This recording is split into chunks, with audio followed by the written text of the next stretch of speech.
This video is actually a continuation of where we left in the previous one, which means our discussion on ADH is not yet complete. We have some more disorders to discuss under ADH. One important disease that we are going to discuss in this particular video is on diabetes insipidus.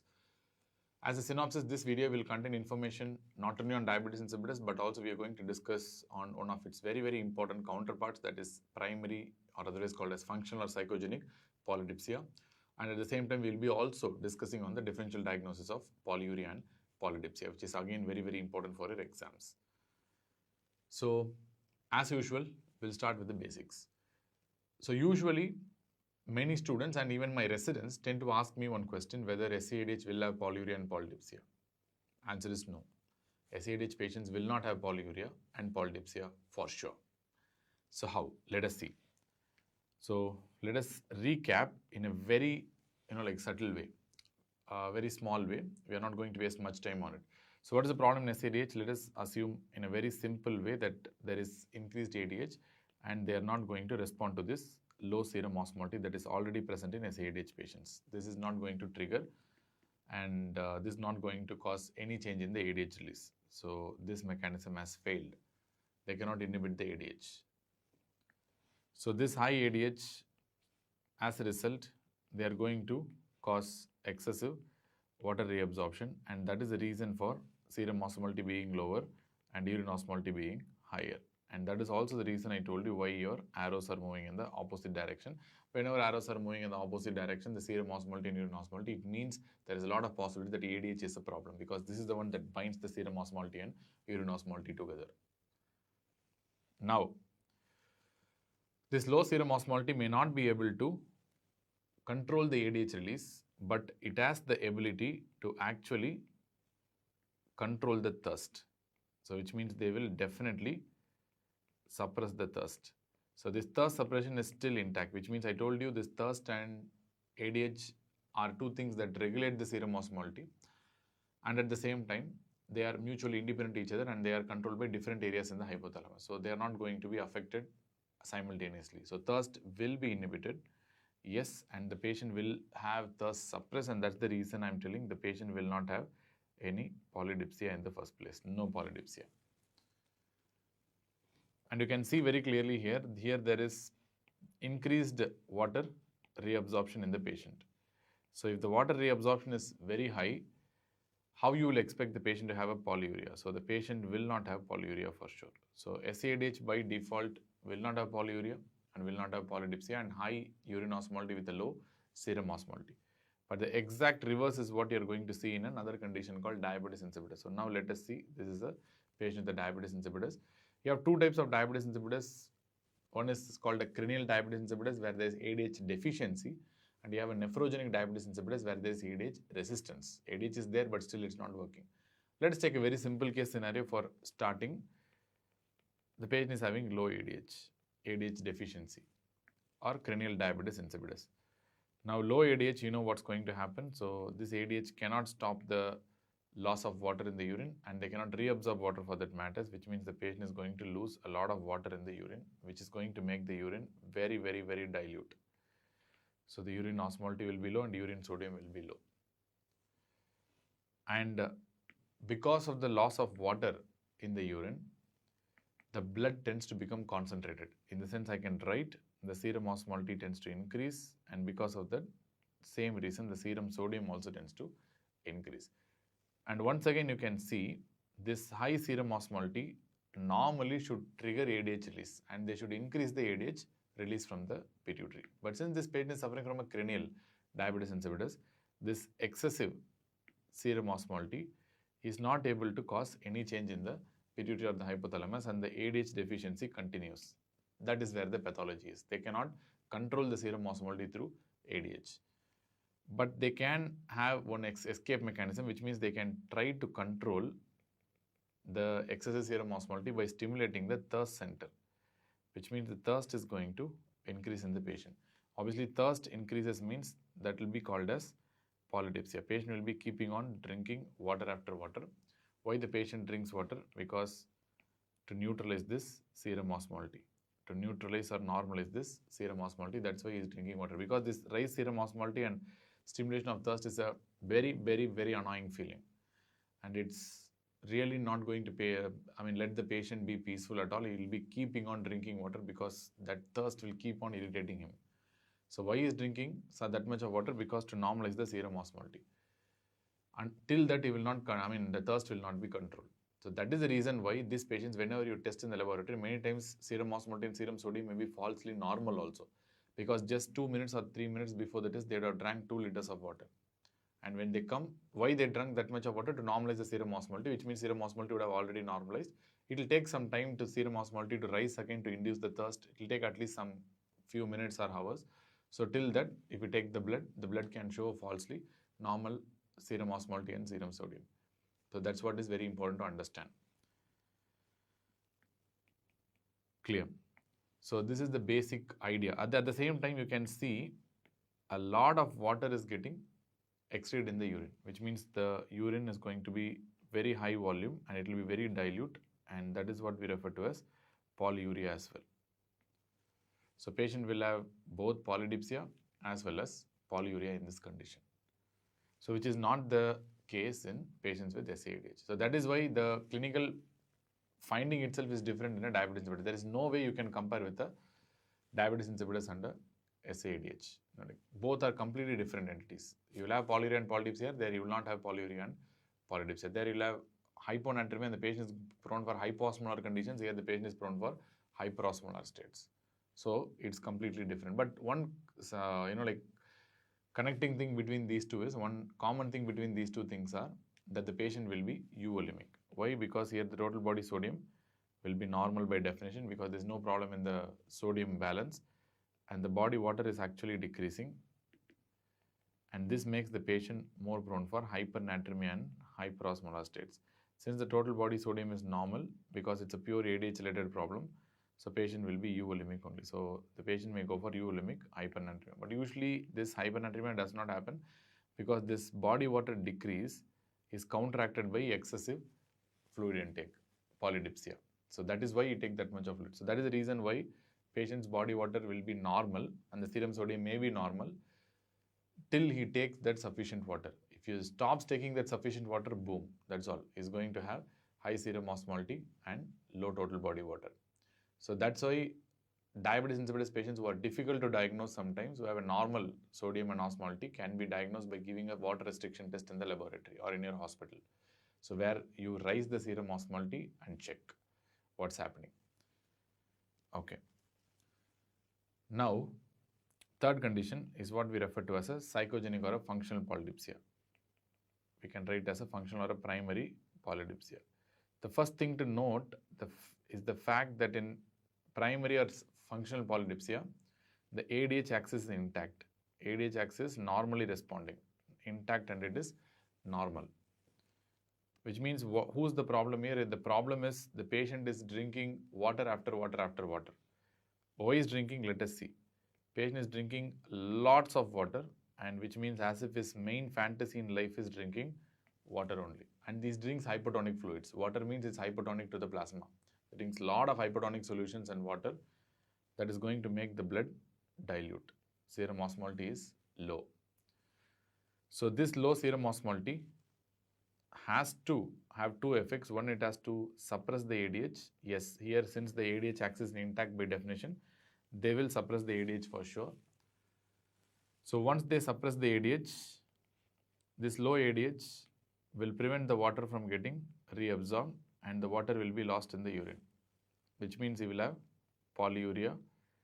At the same time, his urine osmolality will be very low and he will be having a dilute urine with a low urine sodium.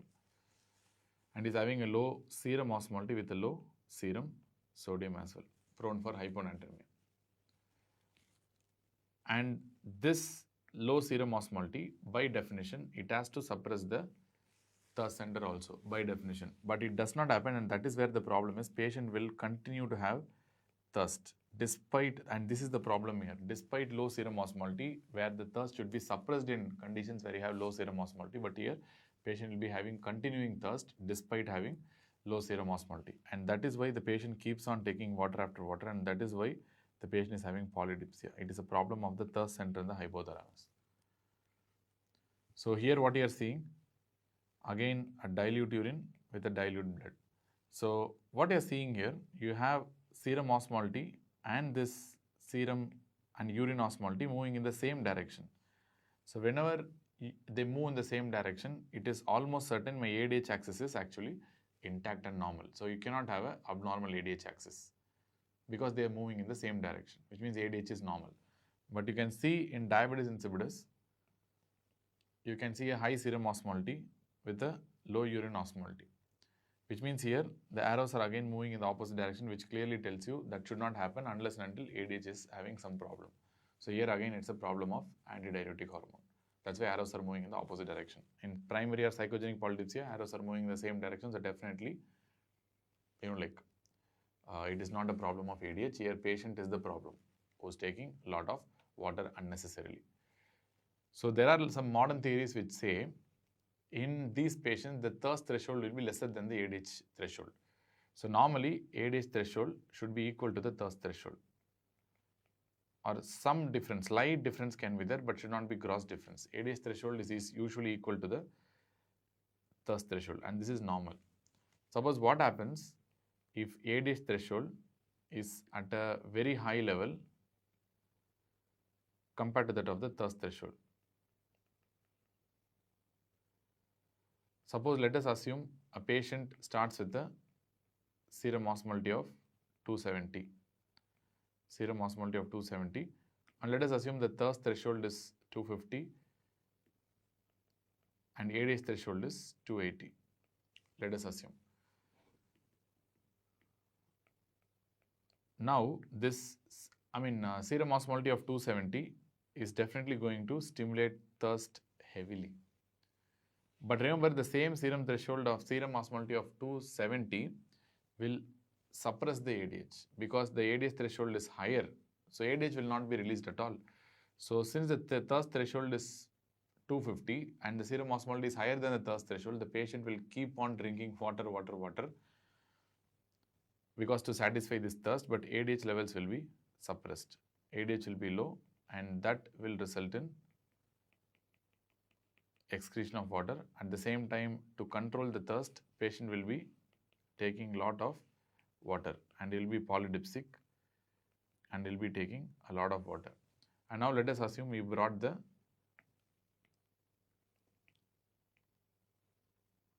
threshold back to 250. Now he has brought the threshold back to 250. Now what is going to happen? That is going to stop the thirst. Now he will not get thirst anymore, but that is going to definitely cause more intense suppression of the ADH because ADH threshold is more higher. So that's going to cause more intense suppression of ADH, and which means ADH will be much low, and that is going to excrete more water. And now once again the serum osmolality will rise to 260 or 270 because that is due to ADH induced water loss in the urine. So and again the vicious cycle will continue. This 270 will stimulate the thirst very badly, and once again patient will be taking a lot of water, and this excessive water will suppress the serum osmolality back to 250, and that will result in more powerful inhibition of ADH release, and that will leak out more and more water, and they'll go for again rise in serum osmolality and excessive thirst, and this cycle will keep on continuing. So this is the idea. So the final idea that you have to know is in psychogenic polydipsia patients, there is a gap between the ADH threshold and the thirst threshold, where the thirst threshold will be much lower than the ADH threshold. So that is the problem in psychogenic polydipsia patients. So you can see here this patient is also having polyuria and polydipsia, but it's a completely different entity. So here the patients are actually prone for hyponatremia than hypernatremia. And remember, all these patients like diabetes insipidus patients as well as the psychogenic polydipsia patients may have a dilute urine, which means that's what I'm trying to tell. They are having low serum urine osmolality and a very dilute urine. But again, in a psychogenic polydipsia patient, the serum osmolality may not actually reflect the a correct value. They tend to be in the lower range, but they may not reflect the correct value. Sometimes they may be falsely or erroneously normal. It can be notoriously normal sometimes. So that is why patient will have a polyuria, polydipsia, with a dilute urine, low urine osmolality, but they may have a notoriously normal serum osmolality or serum sodium. So that is the reason why these disorders are relatively difficult to differentiate. So now let us see. Patient is having polyuria and polydipsia, and patient is having a dilute urine, which means patient is having a low urine osmolality. But the patient is having normal serum osmolality and serum sodium. So this is very difficult to find out in this scenario. In this scenario, you have to definitely rely on other tests, which means here the differential diagnosis, either it could be a diabetes insipidus or even it could be a primary polydipsia. Both could be the differential diagnosis. So it's really, really difficult to differentiate. That's why you use tests like water deprivation test. So what is the base of water deprivation test? So differentiate between these two, I'm just giving a hint and the basic now, and we'll be discussing in detail in the next few minutes. So let us assume I'm giving a water deprivation. Why I'm giving water deprivation? Water deprivation is a way to increase the serum osmolality, which means when I deprive the patient of water and start reducing the total body water, obviously serum osmolality will rise. And we are seeing the ADH response and the urine osmolality after this. Obviously, you know, this is the serum osmolality and this is the urine osmolality. Suppose the patient is having a normal curve. If the serum osmolality increases, the urine osmolality also should increase, and this response is actually mediated by ADH only, which means if the ADH response is normal, if the ADH is normal in the patient, definitely ADH axis normal means the increasing serum osmolality definitely will be associated with increased urine osmolality. But if you get a flat curve like this, the curve is not moving in the normal direction, which means you get a flat curve like this, which means increasing in serum osmolality is not associated with any increase in the urine osmolality, which means here the problem is ADH. That's all. So this curve usually will be a curve of diabetes insipidus. This curve will be a curve of either a normal patient or a primary polydipsia patient. That's what we are trying to prove here. The ADH axis is lost in diabetes insipidus and the curve will be flat. Increasing serum osmolality will not be associated with increase in urine osmolality. Whereas if you take a patient with primary polydipsia, their ADH axis is intact only. So obviously, whenever serum osmolality rises, urine osmolality should rise like a normal person in patients with primary polydipsia. Even though it is not that simple like what I have told you, we have huge discussions left in some time, but this is the basics that you have to understand. Clear? Okay. Now let me give you the basics on how to understand between the differences between a diabetes insipidus and a primary polydipsia, and what are the points to differentiate between them. Before that, you also have to know that diabetes insipidus is divided into two. One is called a central diabetes insipidus and second one is called a nephrogenic diabetes insipidus. Central or cranial diabetes insipidus. Cranial DI, diabetes insipidus. Fine. Cranial diabetes insipidus, the basis is that the patient will have ADH deficiency here, whereas in nephrogenic diabetes insipidus, patient is going to have ADH resistance here. So first, finish of the causes of the diabetes insipidus. So I am writing central or cranial diabetes insipidus,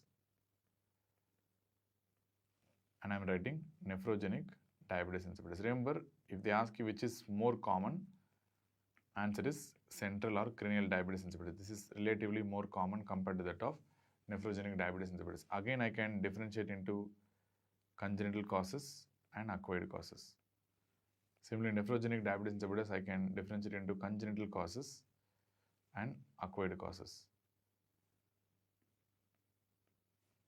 Congenital causes, only one thing that you have to know, when as long as cranial diabetes insipidus is concerned, that is Didmore syndrome, otherwise referred to as Wolfram syndrome.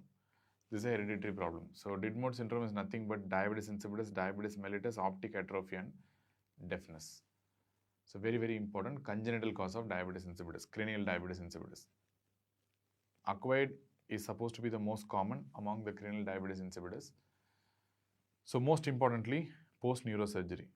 After neurosurgery is very, very, very common, especially after a transfemoral surgery.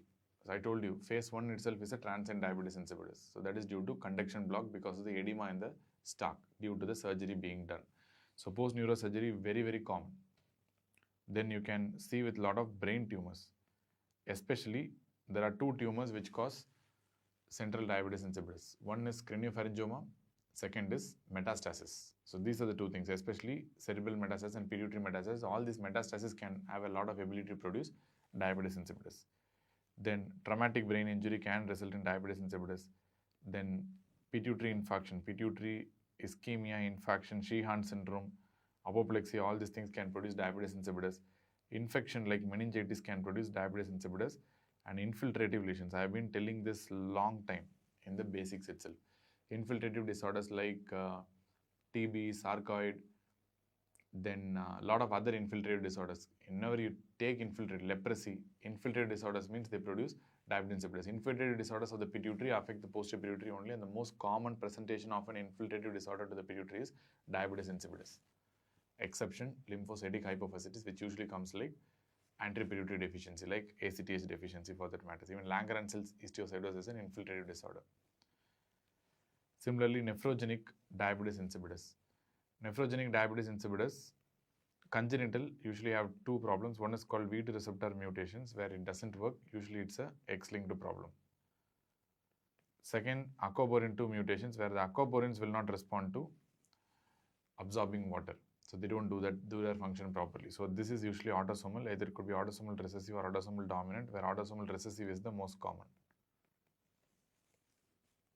So these are the important congenital causes of nephrogenic diabetes insipidus. In that, you have to definitely remember these V2 receptor mutations. That is X-linked. It's not because it's X-linked, because it's associated with GS alpha mutations. We told no gene as gene. Already 4 conditions that produces diseases due to GS alpha mutations. What are the 4 diseases?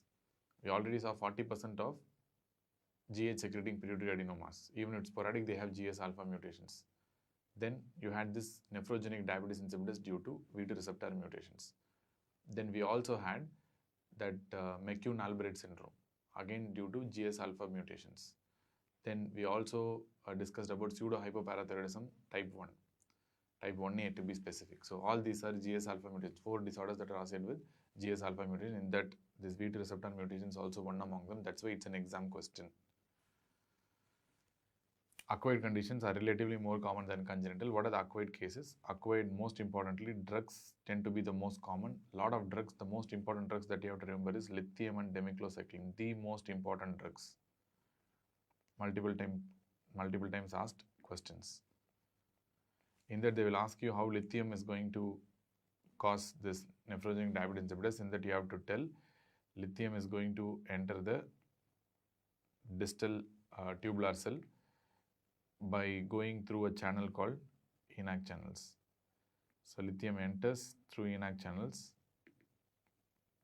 Because lithium is also 1+, so sodium is also 1+, so they might be relatively okay to enter. So lithium enters through these ENaC channels. So this lithium inside the cell, they are going to inhibit an enzyme called GSK3B. That's called a glycogen synthase kinase 3 beta. So it's called a GSK3B. This GSK3B is the one that is important for inserting the aquaporin channel. So they will have deficient aquaporin 2 channel and its insertion. So this is how lithium induces diabetes insipidus. And this is a question that was asked 3 years back. Lithium inhibits this glycogen synthase kinase 3 beta. So GSK3B enzyme. Apart from that, a lot of other drugs are there that can produce diabetes insipidus, drug-induced diabetes insipidus, that is cisplatin, aminoglycosides, amphotericin B, cidofovir, foscarnet, diadenosine, and ifosfamide. So these are the other drugs that can produce nephrogenic diabetes insipidus. In that, amphotericin B is the most important therapeutically, and probably a little bit on aminoglycosides. These are the 2 things that are commonly used, which can probably induce nephrogenic diabetes insipidus. Apart from that, acquired cause of nephrogenic diabetes insipidus, a lot of other non-drug related causes are there, like electrolyte problems, especially hypokalemia and hypercalcemia. Remember, calcium is toxic to the distal nephron. You have to always understand this fact. Calcium is toxic to the distal nephron. They can cause any problem in the distal nephron. Any condition that produces hypercalcemia can produce damage to the distal nephron. Clear? Because of hypercalcemia itself. Calcium is toxic to the distal nephron. That's what you have to know. And hypokalemia, very important again. Then country tissue disorders. Any country tissue disorders can cause, but in exams, the most important is the Sjogren syndrome. Third, vascular conditions like sickle cell disease.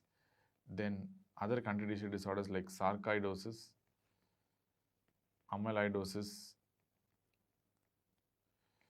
all these things can result in nephrogenic diabetes insipidus. Clear? And pregnancy itself can induce a state of ADH resistance. I'm not telling pregnancy will cause nephrogenic diabetes insipidus, but pregnancy can induce a state of ADH resistance like picture, like nephrogenic DA like picture, and pregnant patients are prone for developing this polyuria. Why? Because this placenta produces an enzyme called vasopressinase, which actually cleaves the ADH. So these patients will have actually features that are similar to that of ADH resistance, which means they cleave the ADH, means the ADH levels will be low. Because of cleaving, not because of low production. That mimic a nephrogenic diabetes insipidus like picture, like ADH resistance like picture, but usually it settles over time. So that's called a pregnancy-induced diabetes insipidus, or otherwise called as gestational diabetes insipidus. It's a very benign condition and a transient condition. Now let us see the differential diagnosis, which means how to construct a table of differential diagnosis and how to differentiate between these three conditions, that is cranial diabetes insipidus, nephrogenic diabetes insipidus, and your primary polydipsia. Let us construct a table first. So we are constructing a very elementary table, which means it's not this easy like what I'm going to tell. It's going to be more complicated. Let us complicate after some time. Right now, let us make it very simple. So let us write primary polydipsia first, then cranial diabetes insipidus as second disease, and nephrogenic diabetes insipidus as the third entity.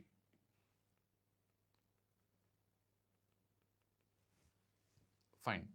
So now what will be the starting urine osmolality in these patients, and what will be the starting serum osmolality and serum sodium in these patients? And next we can write what will be the post water deprivation. After giving water deprivation, what will happen to the urine osmolality? Which means after water deprivation, you know serum osmolality is going to rise for sure. But what will happen to the urine osmolality? That's what we want.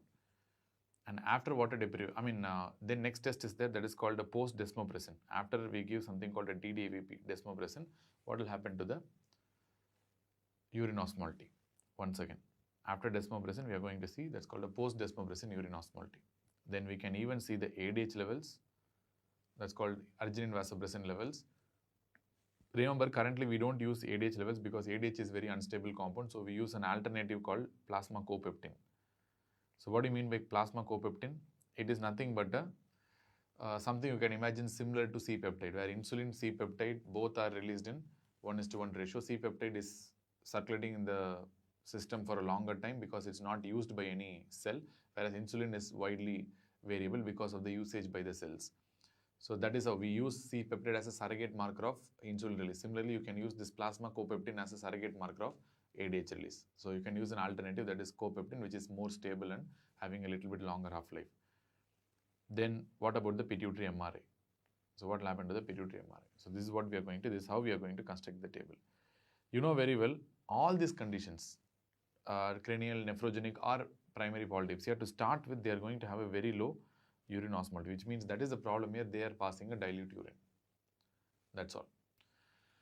But what is happening in with respect to serum osmolality and serum sodium? Remember, in primary polydipsia and diabetes insipidus, the serum osmolality and serum sodium can be notoriously normal. This point I have told you many times. Because even though one has a problem, for example, in primary polydipsia, the thirst mechanism is the problem, but ADH is intact, which tries to control the serum osmolality and serum sodium.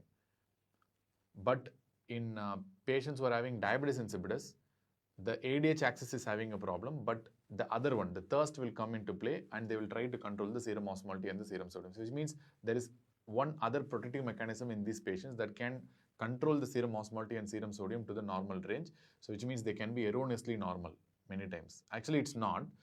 To take deeper, they will be abnormal, but because of this corrective actions by the other event, they might be falsely or erroneously normal, which might blind you or fool you. So, but if you take in reality, theoretically, at least the primary polydipsia serum sodium must be reduced. Whereas in diabetes insipidus, serum sodium and serum osmolality must be higher. Simple, isn't it?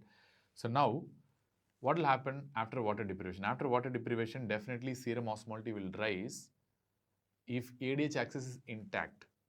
This rise in serum osmolality should be coupled with rise in the urine osmolality also. You know where the ADH axis is intact and where the ADH axis is not intact. Remember, in primary polydipsia, the thirst mechanism is the problem. ADH axis is actually normal, which means after water deprivation, the urine osmolality will rise in primary polydipsia. Whereas in case of diabetes insipidus, it will not have any much change. You can write like this. There won't be any much change at all. Which means here the ADH axis is not intact, which means the rise in the serum osmolality with water deprivation will not be coupled with rise in the urine osmolality. It will be a flat curve. Basic. We'll move on to details later on. So now we are giving desmopressin. Why we give desmopressin? To differentiate actually between a cranial and nephrogenic. That's the basic idea of giving desmopressin. But let us see what will happen.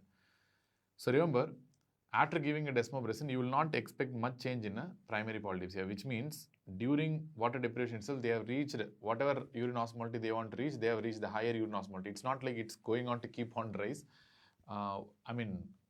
indefinitely, which means there is a maximum limit how much we can concentrate in the urine. Urine osmolality also has a limit. So you will reach that limit in primary polydipsia patients during water deprivation itself.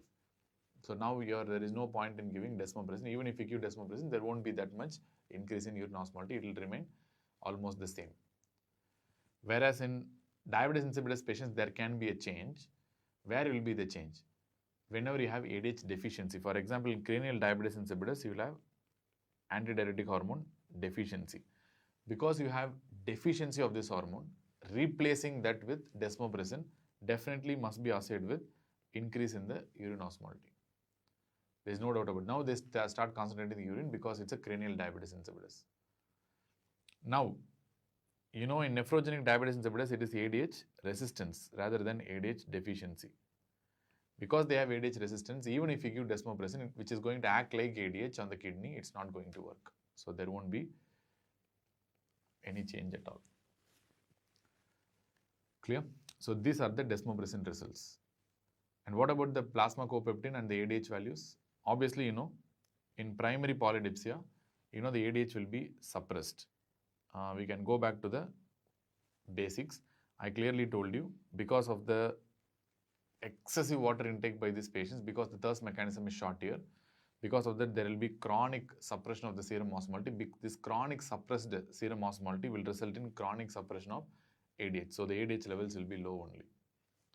So I can write here, the plasma copeptin levels will be suppressed. It will be less than 1 nanogram per ml.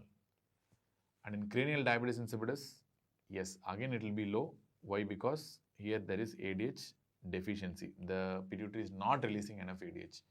So that's why it will be less than 1 nanogram per ml again.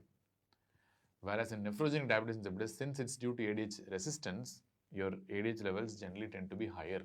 That is more than 1 nanogram per ml. It's resistance, which means the kidneys are not responding, but the pituitary will try to release ADH in the normal fashion only. Okay. So what about this pituitary MRI? Pituitary MRI is generally not a good diagnostic tool, not required for diagnosing nephrogenic diabetes insipidus. But very, very important difference between a primary polydipsia and central diabetes insipidus. Why? Because the pituitary is actually working normally in patients with central diabetes, psychogenic polydipsia, that is primary polydipsia, which means ADH axis normal, pituitary is actually normal. So you will have this intact posterior pituitary bright spot. You will have intact posterior pituitary bright spot. This is what I was telling in the basics itself, in the basics of pituitary. But I was telling in the anatomical image itself, I was telling this posterior pituitary bright spot is really, really important. So intact posterior pituitary bright spot. Whereas if you have a cranial diabetes insipidus where there is damage to the posterior pituitary or some infiltrative disorder is causing distortion of the posterior pituitary, there will be loss of this posterior pituitary bright spot. Whenever you lose this posterior pituitary bright spot, usually that indicates some problem. You might think about a cranial diabetes insipidus. But remember, This loss of post-pituitary bright spot may be due to a lot of other conditions like some anatomical changes in the pituitary area itself. It can be normal changes, normal variants that itself may result in loss of this post-pituitary bright spot. So as far as this post-pituitary bright spot is concerned, actually presence is having more value than absence, which means if it is present, it definitely rules out a central or cranial diabetes insipidus. Only if it's, absent, it might be either a normal condition or it might be a central diabetes insipidus. Even though absent post-pituitary bright spot goes towards more of a cranial diabetes insipidus, but absent is having a little bit lesser value compared to the presence. Presence definitely rules out central diabetes insipidus. Clear? Which means pituitary is functioning normal. That's all. Actually, it's not required in nephrogenic diabetes insipidus. Even if you take, there will be intact post-pituitary bright spot. Which means presence, again, I told you it's more valuable than absence, which means presence again indicates there is no central or cranial diabetes insipidus. Here again, it will be intact, but it's not required. So these are the basic differences that you have to know. But some prerequisites I will tell you. I mean, here itself, I'll finish off the basics. If you want to go to the advanced level, you have to know all these things. So what I'm trying to tell here is, this desmopressin test, to do this desmopressin test, there are some prerequisites. Usually, we'll do this desmopressin test after this water deprivation test only. So how will you do? First of all, the prerequisites for this desmopressin test is you should have a serum sodium of at least more than 145, or you should have a plasma osmolality of at least more than 295. So this is mandatory to perform a desmopressin test, very important. Then only your results will be correct. I'll tell you why. So sometimes the water deprivation may not be able to achieve this, or the patient may not be able to do the water deprivation itself because the severe polyuria, if it's a true diabetes insipidus patient or even psychogenic polydipsia patient, this water deprivation causing increasing serum osmolality, sometimes the patient may not be able to even tolerate that thirst. So they might be drinking water. So when you are not able to do a sufficient water deprivation, or even after doing a sufficient water deprivation, you are not able to achieve that serum sodium of more than 145 or serum osmolality of more than 295. So in this is the cutoff actually. This is the idea of a good water deprivation test. You have to reach that cutoff, which means that is a sign of a good water deprivation. At the same time, that is a sign of a proceeding towards a desmopressin test. So if you are not able to achieve this, your NA means it's not achievable, means you can use alternative tests like hypertonic saline infusion. Hypertonic saline infusion, and you can assess the desmopressin, ADH levels and all these things under this setting. So obviously when you infuse the hypertonic saline, your serum osmolality and serum sodium will automatically start rising, and now you can easily, under control setting, you can achieve that serum sodium of more than 145 and serum osmolality of more than 295. Clear? So this is one important thing that you have to note. At the same time, I told you in nephrogenic diabetes insipidus, you can see there is no much change in the urine osmolality in whatever thing you do. So whatever you do, there is no much change in the urine osmolality. Either you give water deprivation, either you do desmopressin test, or either you do hypertonic saline infusion and then you do desmopressin test, or whatever thing you do, your urine osmolality will not increase because you are having a resistance to ADH. That's an important point to understand.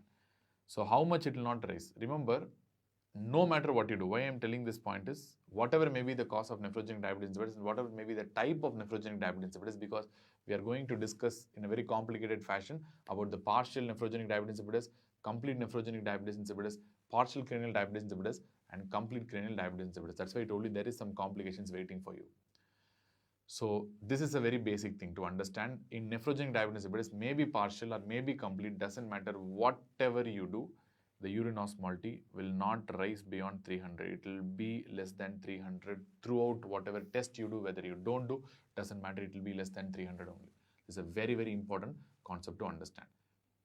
The moment urine osmolality becomes more than 300, either by doing a water deprivation or by giving a desmopressin, if it crosses 300, it rules out nephrogenic diabetes insipidus. It will be either a psychogenic polydipsia or a cranial diabetes insipidus only. This is very, very important to understand again. Clear? So more than 300, you rule out nephrogenic diabetes insipidus. Urine osmolality will always be less than 300 in a nephrogenic DA. More than 300, think about primary polydipsia or cranial diabetes insipidus. One other crucial point I have told you, which we'll be using in the later analysis of polyuria and polydipsia. Fine. Now you know the basic differential diagnosis and basic ways how to differentiate these three disorders. Now we'll finish off the treatment because it's easier. Now how we are going to treat a cranial diabetes insipidus. So treatment of cranial diabetes insipidus is very simple because here the problem is ADH deficiency. You know that, which means you are going to replace that ADH action by giving another drug called desmopressin, DDAVP, right? Desmopressin. Desmopressin available in many forms. Very popular in India is the intranasal form. So usually we give at a dose of 5 to 20 microgram per day. Even oral forms are available where you'll give a tablet of 0.1 to 0.8 milligram per day. Even subcutaneous injections are available where you're going to give at a dose of 1 microgram BD, 12th hourly usual dose. Whereas even IV drugs are available where you're going to give 2 microgram over 10 minutes. Even IM is also available. Means almost every single route it's available. So IM where we use typically is in the desmopressin test. I told you you are injecting DDAVP is in desmopressin test. So here we actually give IM, usual dose is 0.5 microgram IM dose will give. So this is where we use IM, but apart from that, IM we don't use for therapy. Desmopressin is the best treatment for central diabetes insipidus. Clear? In selected cases, I mean not in all the cases, selected cases you can use carbamazepine also, because I told you carbamazepine increases ADH release by more than 50%. They can increase ADH release by more than 50% almost, which means selected cases, especially in post-neurosurgery related central diabetes insipidus, you can use carbamazepine. Logic, post-neurosurgery, again risk of seizures also will be reduced with carbamazepine. I mean the mood problems also will be taken care by carbamazepine. At the same time, diabetes insipidus also will be controlled with carbamazepine. So a logical choice. In this condition, you can prefer carbamazepine. Apart from that, for any case of central diabetes insipidus, you are going to use desmopressin only. Whether partial or complete doesn't matter. What about nephrogenic diabetes insipidus? Nephrogenic diabetes insipidus, you know the problem is ADH resistance. So you have to be very clear that you are not going to use desmopressin here. So there's no point here. There's no point in using. Whatever you do is not going to help. But how can you reduce this ADH resistance? So you can reduce the ADH resistance by giving one important drug called thiazides. That's what I've been discussing in the previous video, in the first 30 minutes. Do you remember? Thiazides, why we give? Because they improve ADH sensitivity. I have described the mechanism in detail in the previous video. Please watch if you have not watched it. So thiazides improve ADH sensitivity and they improve the ADH resistance as well. So use thiazides. That's the first line drug. Apart from thiazides, you can use other drugs like NSAIDs. NSAIDs are also approved. Why? Because there is a prostaglandin in the kidney, which is a very important prostaglandin. That's called the prostaglandin E2. This PGE2 is going to decrease the aquaporin insertion in the distal part of the nephron. So giving NSAIDs may block the PGE2 production, prostaglandin production. If you block the prostaglandin production, aquaporin 2 channels may be inserted more, which means you might cause more water reabsorption. So that's why NSAIDs work, but it's not a so good treatment, but still NSAIDs can be used. That is to increase the insertion of aquaporin. So you can remember NSAIDs increase the insertion of aquaporin 2 channels in the distal nephron. You can use amiloride, but amiloride has one specific purpose. In that only we are going to use amiloride only in lithium-induced diabetes insipidus. Lithium-related diabetes insipidus, only in those conditions you can give amiloride, because you know very well lithium enters the distal nephron cell by ENaC channels through epithelial sodium channels only. Block the epithelial sodium channels by amiloride. Clear? So you can prevent the lithium entry and prevent the lithium-induced diabetes insipidus. But beware of this. Giving amiloride in patients who are having lithium-induced diabetes insipidus may actually have other adverse effects like increasing plasma levels of lithium. It can cause lithium toxicity. That is different because these cells actually metabolize the lithium. If you are not metabolizing lithium properly, it might even result in excessive lithium levels in the plasma, and they can even go for lithium toxicity, and you might even need a dialysis. So you have to be careful about that. But still, you can use in diabetes insipidus. Amlodipine is an approved drug. So these are the different agents that you can use for diabetes insipidus. So cranial, DDAVP, selected cases, carbamazepine, and nephrogenic, thiazides mainstay, NSAIDs adjunct, amiloride only in case of lithium-related diabetes insipidus. Clear. So now we have discussed in great detail about the basics of all these things. But next we are moving on to approach to polyuria. How we are going to assess a polyuria patient. This is really important. First, you have to know the definition of these conditions. How will you define a polyuria and how will you define a polydipsia? Remember, polyuria is defined as urine output more than 3 liters per day or urine output more than or equal to 40 ml per kilogram per day, and this is adult definitions. Children, it will not apply. For children, you can write urine output more than 2 liters per meter square. So these are the definitions that you can use in children. Similarly, for polydipsia, fluid intake or water intake more than 6 liters per day, 6 liters per 24 hours, or if the water intake, if the intake is more than 100 ml per kilogram per day. So this is the definition of polydipsia. See, both these definitions are very important, especially this definition have been multiple times asked in the exam. Definition of polyuria and polydipsia. So more than 3 liters per day or more than 40 ml per kilogram per day or more than 2 liters per meter square, that definition is for children. Then now let us see how will you approach a polyuria. So the basic understanding about polyuria may be due to 2 reasons. One, it could be due to something called a water diuresis, where the polyuria is due to over excretion of water, but without a solute. That's what I'm talking about. Or second, it could be solute diuresis, where the patient is excreting both water as well as solute, but the excretion of water is courtesy because of the solute. That is excreting more. So next, what are the causes of water diuresis? In the entire world, there are only 2 causes of water diuresis. One is primary polydipsia,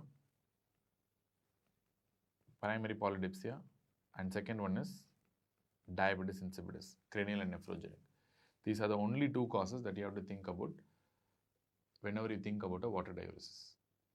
Clear? You can get with some few other conditions which can mimic a water diuresis, but these are the principal conditions that's going to produce water diuresis. Obviously, primary polydipsia, other name I didn't tell you, that is compulsive water drinking. So these are the 2 events. Solute diuresis, you have a lot of causes, which means you can remember in exam anything apart from this diabetes insipidus and psychogenic polydipsia, you are going to end up in solute diuresis only. For exam thing, it's easy to remember like this. But let us say what are the causes of solute diuresis. Solute diuresis can be divided into 3. One, glucose related, that is glycosuria. So glycosuria can happen in patients with diabetes mellitus, that is due to excessive blood glucose, because the threshold for glucose absorption in the kidney is 180 milligrams per deciliter of blood glucose. If it exceeds that, the transporters will be saturated and glucose will start getting excreted. That's what we call glycosuria. It can happen in hyperglycemic states and diabetes mellitus. Second, when the patient is taking SGLT2 inhibitors. Clear? So these are the usual 2 principal conditions, because SGLT2 is the one that absorbs glucose in the kidney. If you block that with drugs like gliflozins, dapagliflozin, canagliflozin or empagliflozin, you will be resulting in glycosuria. That's a therapeutic glycosuria. You're inducing glycosuria by giving these drugs. Next, it could be iatrogenic hyperosmolar agents. It could be due to iatrogenic hyperosmolar agents that you're using in ICU or inpatients. So examples, mannitol, urea. Mannitol, you can understand how urea you don't give directly. Understandably, urea tablets can be used in patients who are having SADH, but it's a therapy. But unknowingly, sometimes we can increase the urea levels in the body by giving enteral feeding, especially when you're giving high protein feeds in the enteral diet, so they can produce a lot of urea. That urea conversion is done by the intestinal bacteria. So you might get high urea in enteral feedings containing high amount of protein. Then you can get with 3% NaCl, that is hypertonic saline, that can also produce solute diuresis, and these are control settings. Obviously you do it in the ICU. And next, radio contrast agents. Few radio contrast agents also can produce solute diuresis because they are hyperosmolar agents. But remember, currently hyperosmolar contrast agents we don't use anymore. We use non-osmolar or isoosmolar contrast agents very commonly to prevent the risk of AKE. I mean contrast-induced AKE. We'll discuss in nephrology. But hyperosmolar radio contrast agents are generally avoided in the current era because they have a higher risk of producing contrast-induced AKE. Then you can get with conditions that produce salt wasting. So what are the conditions that produce salt wasting states? You have primary adrenal insufficiency. First, whenever I tell salt wasting, this is the first thing that should come into your mind, at least for exams. Primary adrenal insufficiency. Mineralocorticoid deficiency is the major thing there causing salt wasting. Then second thing that should come into your mind is cerebral salt wasting syndrome, which we'll discuss in detail in the hyponatremia section. Then use of diuretics. Diuretics can produce salt wasting because they produce natriuresis, especially loop and thiazide diuretics. Then you can get with obstructive uropathy. Usually in obstructive uropathy, salt wasting happens after relief of obstruction. That is called post-obstructive diuresis. So after relief of obstruction, it's a very common entity. And you can get in resolving phase of ATN. Resolving acute tubular necrosis. Very important point. Again, after, during the resolution phase of acute tubular necrosis, they will have this salt wasting and diuresis going on. And finally, there is another entity called medullary cystic disease. If you want, you can remember. We'll be discussing about all these diseases because it's a tubular interstitial disease, this medullary cystic disease and all. We'll be discussing in the nephrology section. So these are some of the causes which are going to cause solute diuresis. Fine. So this is how you classify polyuria in the first place. So, but how we are going to approach a polyuria? What are the diagnostic algorithm? Is there any diagnostic algorithm? Yes. Suppose whenever the patient is having polyuria,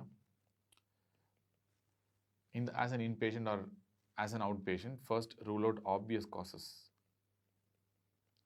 Rule out obvious cause of polyuria. There are a lot of obvious cause of polyuria. The first obvious cause is going to be hyperglycemia. Rule out hyperglycemia. Very, very important. Because many of the diabetic patients, their first presentation will be polyuria and polydipsia because of the osmotic diuresis and the solute diuresis due to excessive glucose in the urine. So rule out hyperglycemia. Second, if the patient is in ICU, receiving mannitol, receiving 3% NaCl, etc. in ICU. So obviously you are not going to evaluate this patient. You know very well it's due to mannitol or hypertonic saline. So why you want to evaluate further? Third one, the patient is having post-obstructive diuresis, which means after bilateral obstruction to the kidneys and bilateral hydronephrosis, you have done something to relieve the obstruction. After relieving the obstruction, there is massive diuresis going on. That's expected. Post-obstructive diuresis, common. And number 4, resolving phase of ATN. Resolving phase of ATN. Obviously, you are not going to do anything because you know this patient is having a resolving phase of ATN and why you want to unnecessarily evaluate for them. And number 5, hypercalcemic states. Remember, calcium is again a very, very osmotic agent. So hypercalcemia will induce hypercalciuria because more in the blood means more in the urine. That's the logic. So they might also cause solute diuresis. So rule out all these obvious causes. That's the most important thing. So you need not evaluate for this if you know what is going to happen. So no need to evaluate. So now, once you have ruled out all these obvious causes, the next step is to confirm polyuria. How will you confirm polyuria? By collecting 24-hour urine. So 24-hour urine volume you have to see, and you have to ask the intake output chart also for the patient, and this is how you confirm it's a polyuria. Many times general public and common public may not be able to differentiate between an irritable bladder versus a polyuria. Remember, whenever you are stressed, whenever you are tensed, especially a medical student who's having an exam in a couple of days, who's studying very hard and tense, you might be passing urine very frequently. That is due to irritable bladder. So that's not polyuria. That's stress induced. Remember, passing 20 ml even for 15 times will be equivalent to 300 ml only. Understand? So it's not polyuria. But you might be thinking that you are passing 15 times urine. But small amounts you are passing, that is due to irritable bladder because of the stress. So that is not definitely polyuria by any means. So that is why you have to confirm by doing an intake output chart and find out the urine volume and what is the amount of fluid they have taken up. So again, one of the important evidences of polyuria, real polyuria, that's a true polyuria, is presence of nocturia. So usually in irritable bladder and all, patient will not have nocturia, which means when they sleep, they will not get any problem. So they will not get up and go for urine again and again. But if it's a true polyuria, ask for diabetic patients, they will tell you. The night they cannot sleep at all and they will be getting up again and again and they will be passing urine many times in the night. That nocturia is a sign of a true polyuria most of the times. So ask for these histories. So now you have confirmed polyuria. So let us assume it's confirmed. It's a polyuria only. How are you going to evaluate? So first thing is to see the serum sodium status. Serum sodium, that's the first thing. Remember, serum sodium can be low, serum sodium can be high, or serum sodium can be normal also. Which means patient can be in the hyponatremic range, patient can be in the hypernatremic range, or patient can be in the normonatremic range also. Clear? So usually by this definition, anything more than 142, we take it as hypernatremia by default for this purpose, polyuria purpose, not by real definition. Anything less than 138, we take it as hyponatremia for this purpose. Anything in the range of 138 to 142, we take it as normonatremia. If you have hyponatremia, check for the urine osmolality.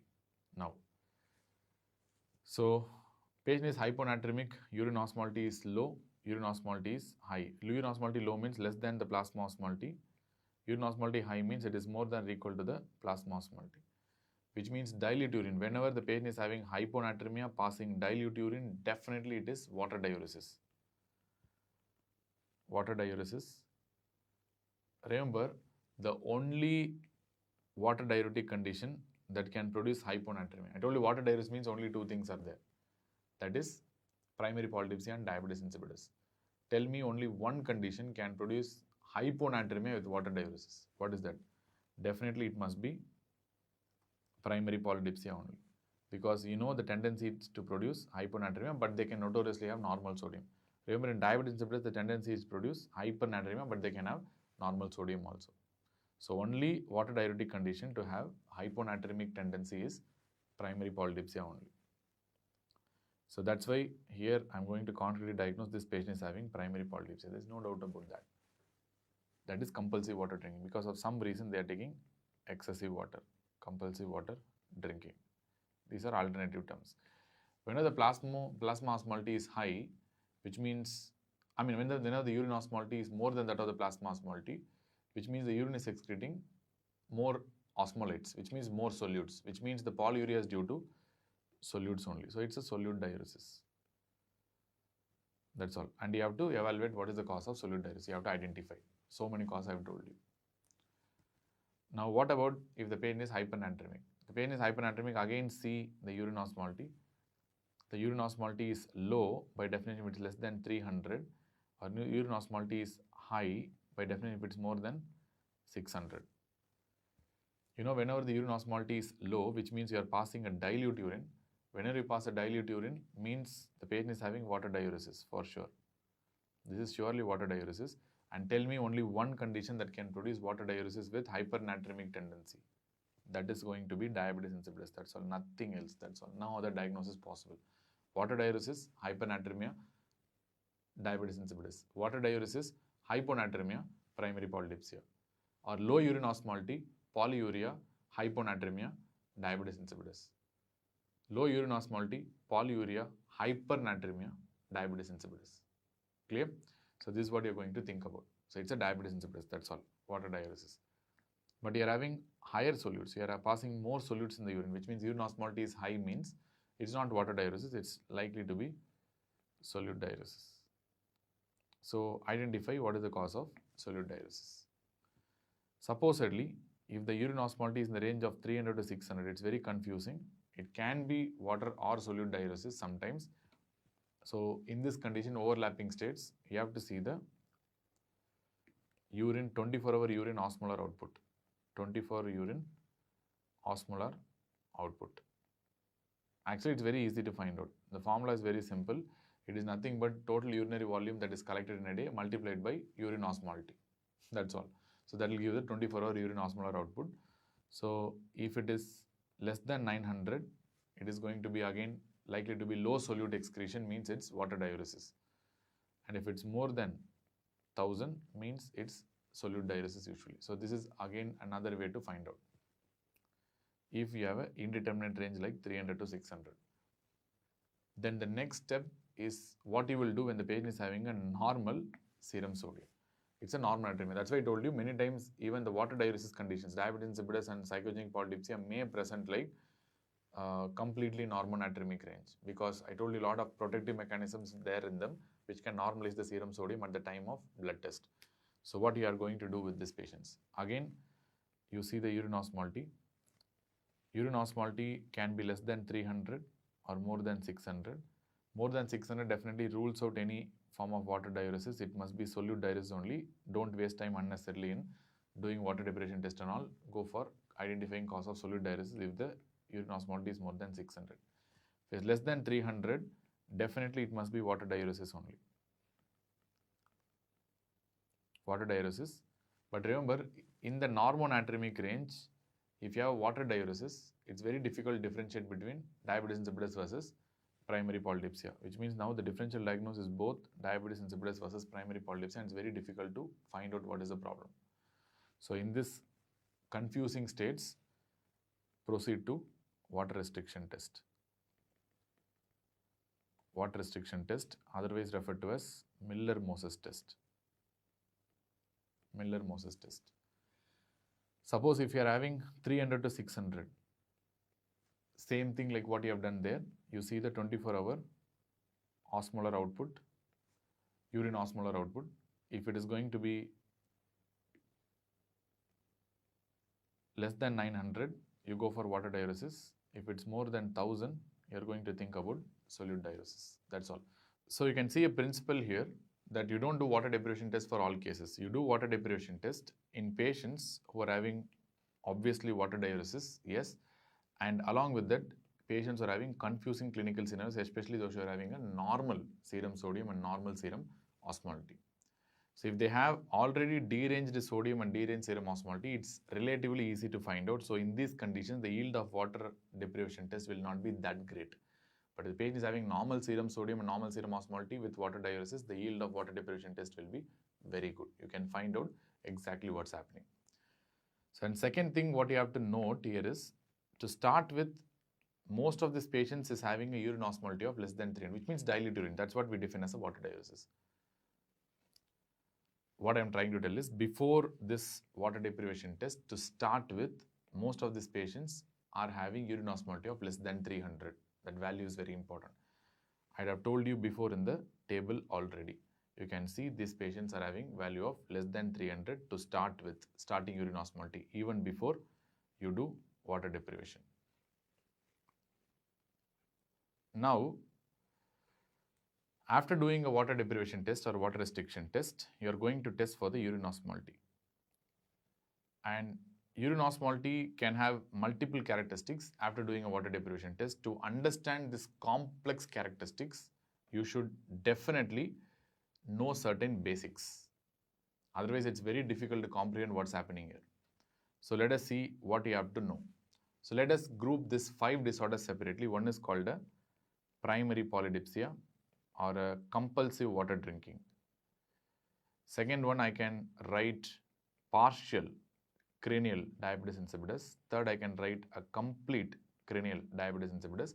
Fourth, I can write a partial nephrogenic diabetes insipidus, and I can write a complete nephrogenic diabetes insipidus. In that, I can group this partial nephrogenic diabetes insipidus and complete nephrogenic diabetes insipidus as separate entities because of two reasons. One, here no matter what you do a water deprivation test, you do a desmopressin test, whatever you do, the urine osmolality will remain less than 300 at the end. It will never rise to more than 300 at any cost. Both these conditions. Nephrogenic means urine osmolality will not rise to more than 300 at any cost. That's very important.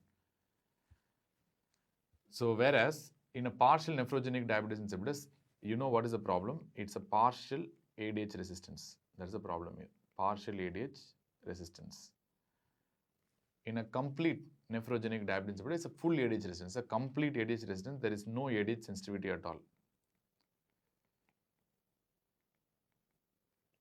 Which means during water deprivation, there won't be any change in the urine osmolality. You will not get any change in the urine osmolality at all.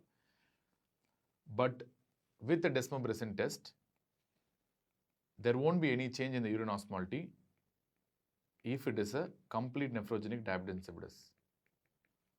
But if it's a partial nephrogenic diabetes insipidus, at least they might respond something to ADH. Even if you give desmopressin, it's like ADH, they might have some response. So which means some increase in urine osmolality you can expect if it's a partial nephrogenic diabetes insipidus. But no matter what, the final urine osmolality will never become more than 300 in a case of nephrogenic diabetes insipidus. And again, with water deprivation test, again you are not going to expect any much improvement in nephrogenic diabetes insipidus because of like ADH resistance. Fine. So now I'm going to take this complete central diabetes insipidus or complete cranial diabetes insipidus as a separate entity. Why? So number one, in complete central diabetes insipidus, because there is no ADH that is literally produced. Absolutely no ADH is there in the body at all, which means pituitary is not producing any ADH. There will be upregulation of V2 receptors in the kidney.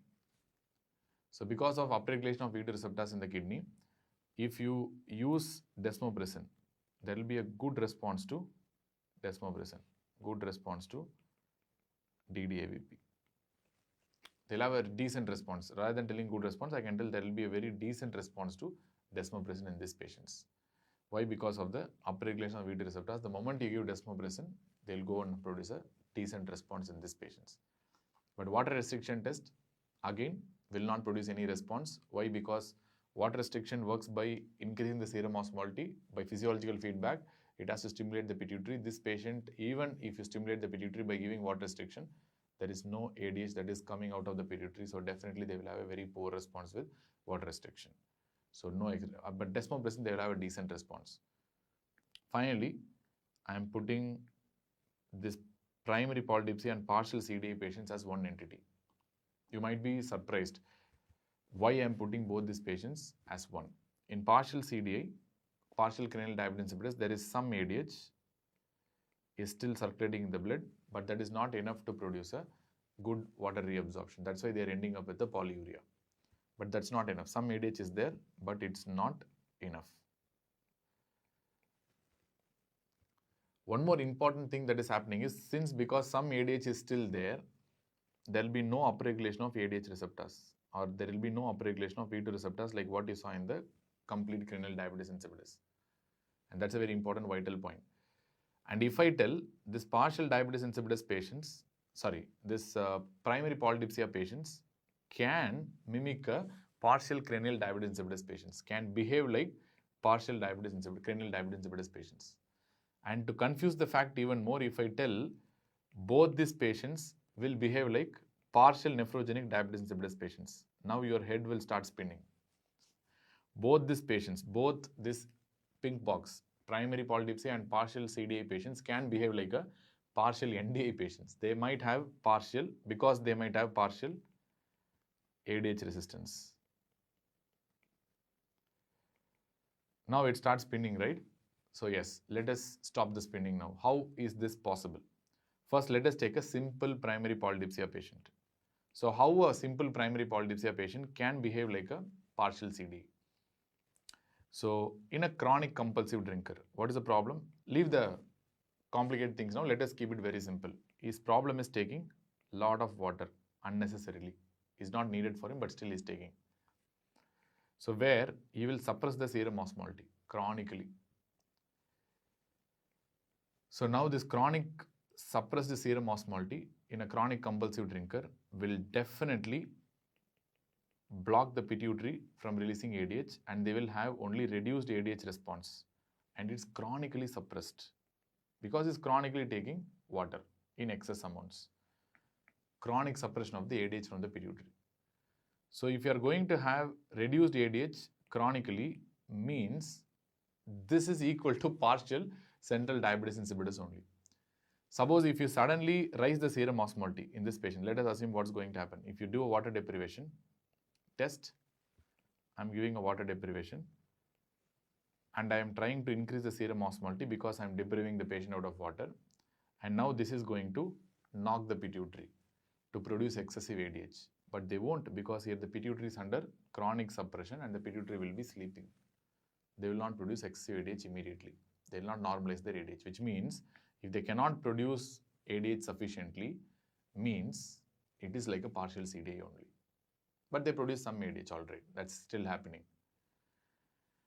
So this low ADH, which means the chronic compulsive drinker as well as a partial CDI, which means they have the same problem. Now, like they end up with the same problem ultimately. So now what will happen because of chronically low ADH in the kidney?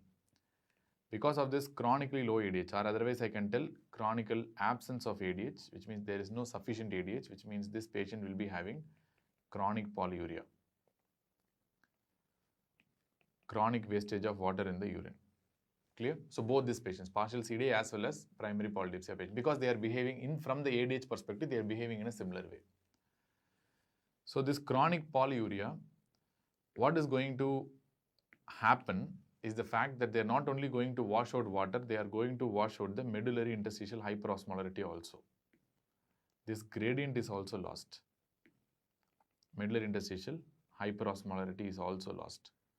There will be suppression of the medullary interstitial hyperosmolarity. Why? Because this water will carry the sodium from the interstitium also, and they will wash out the medullary interstitial hyperosmolarity. So do you understand the fact that in the previous video I was shouting like anything, that I was telling that medullary interstitial hyperosmolarity is very, very important for ADH action. If this is not there, then ADH action will be very poor. So ADH alone is not enough. This hyperosmolarity is also important for reabsorbing water in any part of the nephron.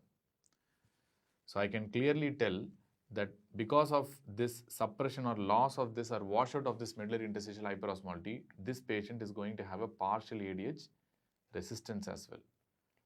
So whenever you have a partial ADH resistance, you call it as partial nephrogenic diabetes insipidus, isn't it? That's where you have a partial ADH resistance. So that's why I'm telling these patients can mimic a partial nephrogenic diabetes insipidus as well. So little complicated concept, but easy to understand. Why they mimic like a partial nephrogenic diabetes insipidus? Because of the washout of the medullary interstitial hyperosmolality.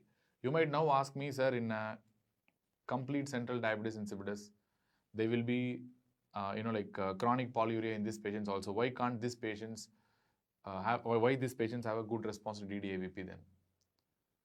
The reason is because these patients have upregulation of V2 receptors, because there is literally no ADH in these patients.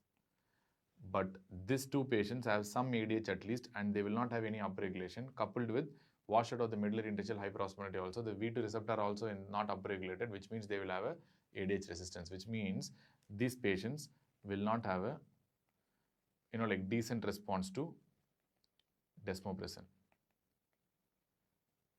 Decent response to desmopressin. They will not have a decent response to desmopressin like what you saw in the complete central diabetes insipidus. They won't have a decent response like what you saw in the complete central diabetes insipidus. So these are some very crucial concepts that you have to understand. So these two patients are behaving like the same, and second, these two patients may have that partial ADH resistance as well. So that's the reason why they may not have a good response to DDAVP. And now come back to the urine osmolality. Now you have to see even more concepts is there in this. So it's actually quite tough, I understand, but I mean, it's better to know. Especially for undergrads, I don't recommend to know this much. For practitioners and those who are doing postgraduates or interested in endocrine, definitely this is really important to understand. So urine osmolality, I can divide into patients who rise the urine osmolality after water deprivation to more than 700, or who don't rise at all, which means the starting is 300, less than 300, and even after giving water deprivation, it still remains less than 300, or those who are in the indeterminate range, that is in the 300 to 700. 300 to 700 always comes under indeterminate range. I will tell you what are the differential diagnosis here. Less than 300 confirms it's diabetes insipidus, no doubt about that. Even after water deprivation, no response means it's diabetes insipidus only. More than 700, definitely it is primary polydipsia. I mean, obviously when it becomes more than 700, this much rise you cannot get in diabetes insipidus patients. It must be primary polydipsia only.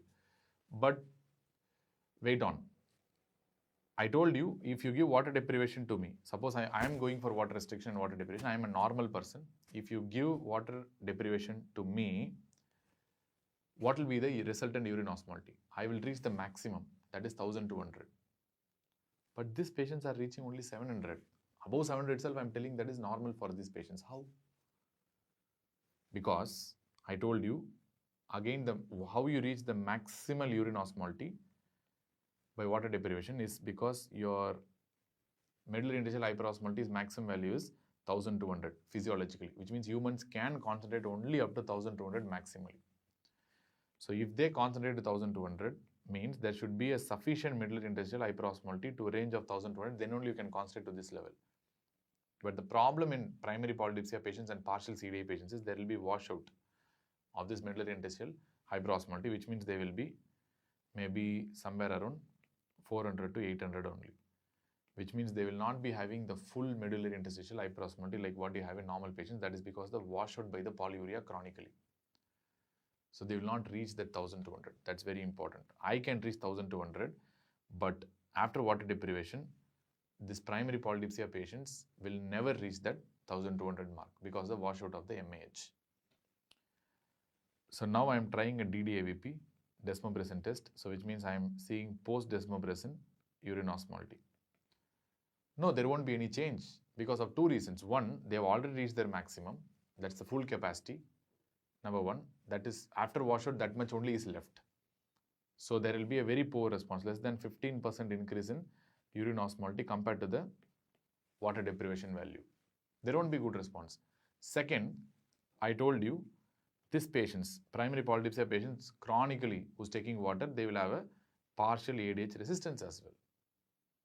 So definitely, they will not have a good response at all. They will not have a decent response to desmopressin. So these are the two factors why primary polydipsia patient does not have a good response to desmopressin. Okay, because one, because they already reach maximum, whatever they can, and second, during the water restriction itself, and second, they have a partial ADH resistance as well. So now, let us come to less than 300. After water deprivation, if it's less than 300, sure shot it is diabetes insipidus. There is no response to water deprivation at all. So now, see desmopressin results. So now you are using desmopressin, and after desmopressin, you are seeing urine osmolality. Now, if the urine osmolality is still less than 300 or urine osmolality becomes more than 300, I told you, even after desmopressin test, if your urine osmolality is less than 300, surely it is a nephrogenic diabetes insipidus. No doubt. Partial or complete, doesn't matter. It will be less than 300. More than 300 means I am talking about a cranial diabetes insipidus, which means after water deprivation, after desmopressin, at least some response is there. Urine osmolality is increasing to more than 300. And now see the percentage rise. Even though the overall osmolality is less than 300, see the percentage rise of urine osmolality before desmopressin, that is after water restriction and after desmopressin.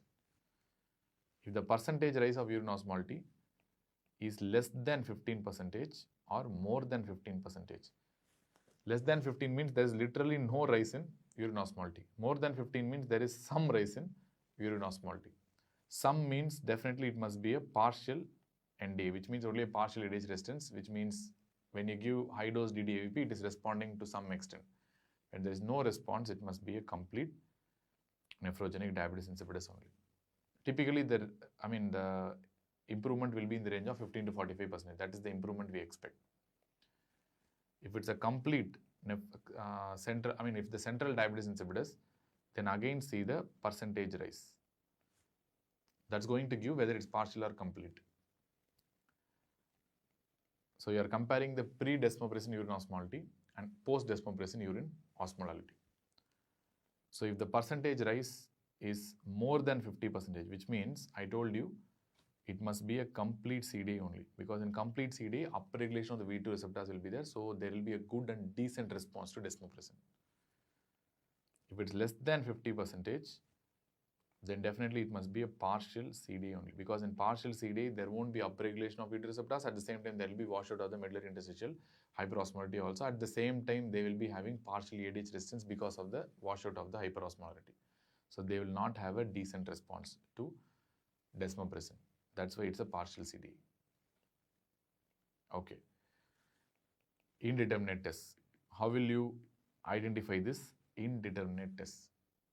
So whenever you get this value of 300 to 700, which means it is something indeterminate, it's not going to more than 700 to surely diagnose it is not going to more than 700 to surely diagnose it is a primary polydipsia, or it is not remaining to less than 300 to surely diagnose it's a diabetes insipidus.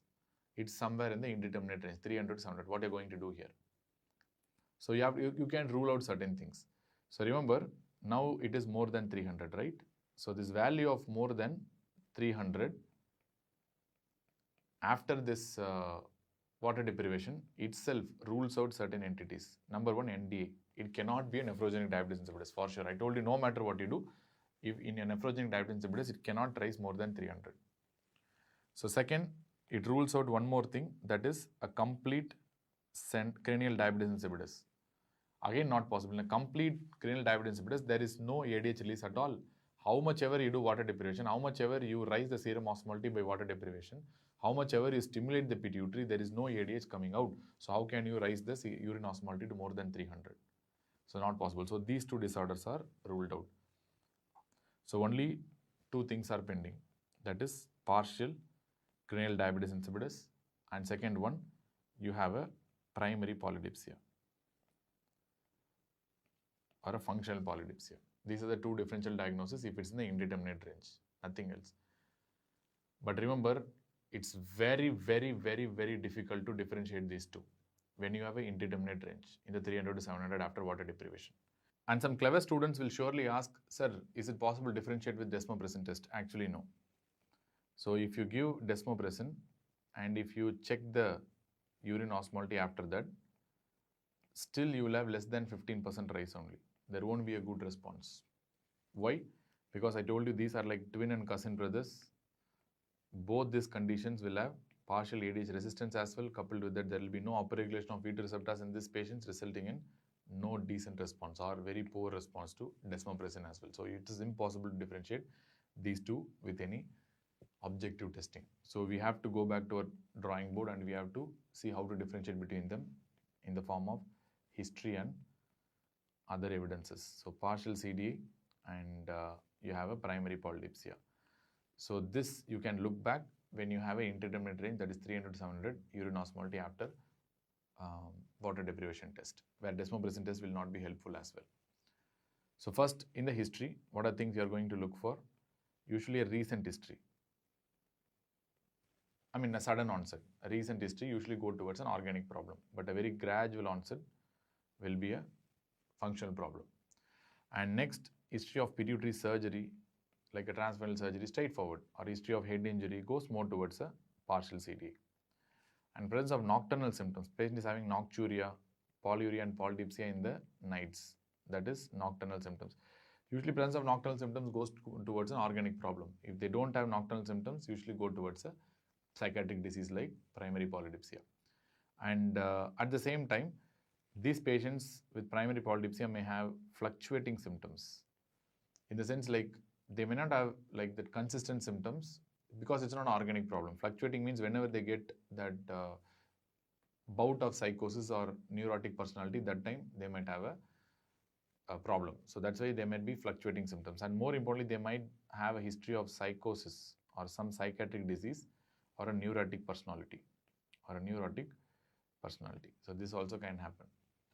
Okay. So then you can differentiate to an extent with MRI. MRI wise, you can see for the bright spot, the post-pituitary bright spot. So usually in a partial central diabetes insipidus, your bright spot usually will be lost. But remember, this lost bright spot is not that important because it can be lost in other conditions also which do not cause this cranial diabetes insipidus, and it might be sometimes not seen normally itself. So that will not confirm, but usually it is lost. Whereas this primary polydipsia patient will have this intact post-pituitary bright spot. And whenever you have an intact post-pituitary bright spot, that 100% rules out, because it has a very high negative predictive value. It 100% rules out a central diabetes insipidus. It is impossible. That's why presence is having more value than absence. Then finally, you can diagnose using desmopressin. So previously you told that desmopressin will not be helpful at all. Now you are again using desmopressin. No. I am actually correct, but I am meaning something different. So I told you objectively desmopressin will be useless here. Even if you get desmopressin, there will be less than 15% rise in the urine osmolality, which means there is no objective test to prove that desmopressin is effective. But if it's an organic problem, real deficiency of ADH means after giving desmopressin, there will be subjective improvement, which means the patient will have improvement in the polyuria, polydipsia, thirst, and all these things, they will have subjective improvement. At the same time, patient will never develop hyponatremia after giving desmopressin. Even desmopressin starts absorbing more water to an extent, but they will never develop hyponatremia, because I told you diabetes insipidus patients always almost incline towards hypernatremia only. They will never develop hyponatremia. But whereas if there is no improvement in the subjective symptoms, there is no subjective improvement in the symptoms, likely goes towards a primary polydipsia because it's a psychiatric disease. So even after desmopressin, they're not going to get any subjective improvement because it's a completely different entity. So you're not going to have any problem. Still the polyuria, polydipsia, thirst will persist in these patients. And patient, if they develop hyponatremia, if I'm not telling all patients, if they develop hyponatremia after desmopressin, it's confirmed. Obviously, if you give desmopressin, if you develop hyponatremia, the primary polydipsia is the only water diuretic condition that is inclined towards hyponatremia. That's what we've been seeing till now. So it is primary polydipsia. That's also, these are some of the ways to differentiate between partial CDA versus primary polydipsia in patients who are having indeterminate urine osmolality, that is 300-700 after a water deprivation test. So again, it's real difficulty, but still, this is something that will be useful for you to understand. Okay, now let me show you the two images. Both the images are our patients in the Department of Endocrinology, where this patient had a primary polydipsia. He had no problem at all, absolutely sane. He's an educated patient. He's having a BTech degree, and in fact, I think he's doing an MTech also right now, and he completed his MBA, and he's a very good graduate. The only history significantly we got is the recent loss of his wife. And he's having symptoms for almost 8 months. He's having significant polyuria and polydipsia, which the patient himself is complaining, and even the attenders are complaining. His wife died recently in some accident, and one main reason is he slept during the driving. So that's why his wife was dead.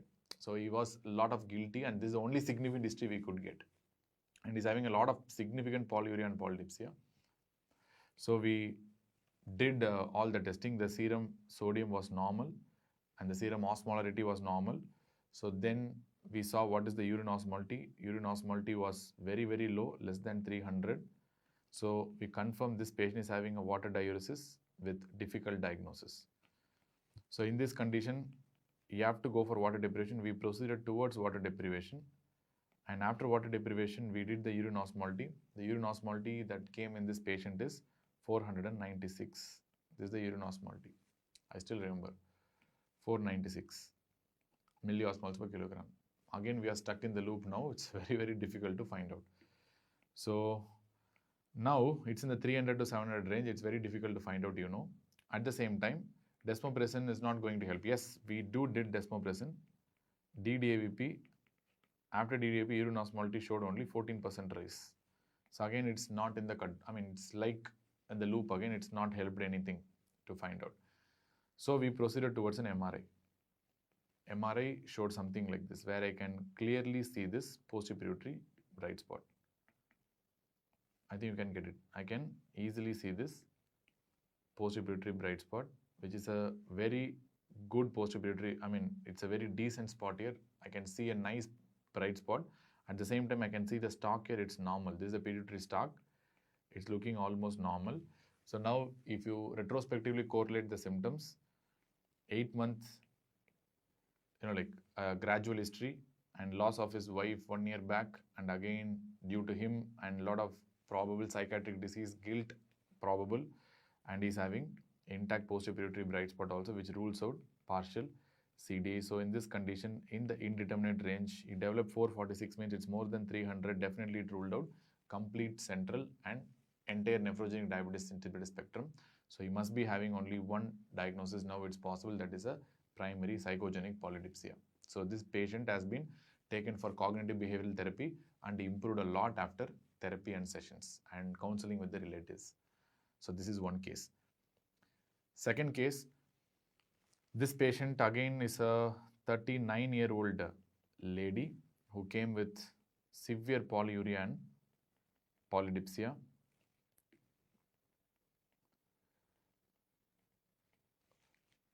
Had only one history, that had a history of skin lesion in the face and had a history of facial nerve palsy 3 months ago. 3 months ago. And she is also having dry cough for the last 3 months. So this is the history that we got. Nothing else we could get in this patient. Some history of skin lesion was there. Some 2 years ago, she got some skin lesion in the face. That's all. This is the only history in the records we could get.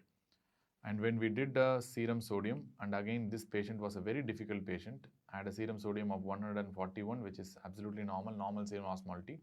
So we tested for the urine osmolality, it is less than 300. So definite confirmation that this patient is having a water diuresis, and that is the reason for the polyuria. And now we went on to do water deprivation, because the sodium is in the indeterminate range. So when we did the water deprivation test, again urine osmolality came in the range of 590. We got stuck again. We don't know what to do. It's 590. So desmopressin again is not going to help, and it did not help anyway. So we did it. So next step, go retrospectively analyze. So that's what we're going to do, and we did an MRI. Retrospectively analyze. So she's having history of skin lesions. We don't have any biopsy report, but she had facial nerve palsy. We didn't have any, records for that. I mean, it's there in the records, but there is no proper demonstration of what is exactly the problem. And she's having dry cough for 3 months. This is the only thing that we could analyze currently. So we did a CT and a chest X-ray. Patient had a bilateral hilar lymphadenopathy. Along with that, patient had a diffuse parenchymal lung disease, TPLD, suggestive of an ILD. So this is what we could get. So seeing all this, the skin lesion probably must be a lupus vulgaris. Sorry, a lupus perineo. Vulgaris is in TB, isn't it? So this must be a lupus perineo. And this facial nerve palsy must be a component of Hereford syndrome or Waldenstrom-Hereford disease or a systemic sarcoidosis. So where Hereford syndrome will have a tetrad, isn't it? They will have unilateral or bilateral facial nerve palsy with a uveitis, or patient might be having fever and parotid enlargement. This is a tetrad of uveo-parotid fever, that is Hereford syndrome. So probably she might be having Hereford syndrome, or this must be a simple evidence of systemic sarcoidosis. That's all. And obviously all these things are telling it's a definitely sarcoid only. Now you can see the pituitary. In the pituitary, I am not able to see the bright spot at all. It's diminished. At the same time, I can see the stalk. The stalk is very, very thick. Here the stalk is extremely thick and the posterior pituitary is also thick, which means there is some infiltrative event here. So which means this is a confirmed case of sarcoidosis. We did AC, which was elevated after some time, and this patient had elevated calcium also. Surprisingly, it was elevated calcium in sarcoid is not that common. It's having low sensitivity, but elevated calcium has a poor prognosis. But this patient had an elevated calcium, and you can see this is a definite infiltrated lesion and confirmed sarcoidosis. Later on, we took the biopsy from the lymph node in the chest also, and we could see that non-cascading granulomas. This is the pituitary infiltration from a sarcoidosis. So this is a case of a definite case of a partial central diabetes insipidus or a partial cranial diabetes insipidus. So that diagnosis confirmed. These are two cases. I am showing about the pituitary bright spot importance in these two conditions. And sarcoidosis, don't think like they cause only central diabetes insipidus by pituitary infiltration. Remember, they can cause cranial diabetes insipidus, they can cause nephrogenic diabetes insipidus, they can cause psychogenic polydipsia itself. Sarcoidosis is one disease that can cause everything because it's an infiltrative condition, that's why. Because of this infiltration, they can produce pituitary infiltration and they can produce this central diabetes insipidus. And nephrogenic diabetes insipidus is probably due to hypercalcemia they generate. So they might develop nephrogenic diabetes insipidus also. Primary polydipsia can happen, and there are some proven cases of primary polydipsia with sarcoidosis if they have infiltration into the hypothalamus. Very, very rare. I have never seen this, but there are some case reports telling if the sarcoid infiltrates into the hypothalamus, you might get primary polydipsia, which means they might infiltrate into the thirst center, which means the thresholds for the thirst center may be altered. Because of that, they might even present like a psychogenic polydipsia. So yes, there have been case reports, but I don't know whether to call this a psychogenic polydipsia because of very limited cases, number of cases has been described that's called as psychogenic polydipsia, but I don't think it's an organic disease. How can you name the disease as functional or primary? No, like I don't think so. So anyway, there are case reports like this. So it can present like anything. Sarcoidosis is something very notorious and it's like a TB. It can affect anything in the body, but except the adrenal gland. We know that. So with this, I think I've given a decent coverage, even though later half of this lecture becomes a little complicated, but still, especially who are, wanting to know endocrine, especially, and who are writing DM endocrine or who are wanting to practice endocrine, this is really, really important to understand because this is some case which is not so common, but is not so uncommon also. So you are going to encounter this case at least once or twice in your year, academic year. So be very careful. Apart from that, for entrance exams, definitely this is gold standard, whatever I told you. So if you know this much, it's more than enough about posterior pituitary and ADH. In the coming sections, we'll be discussing on the sodium disorders.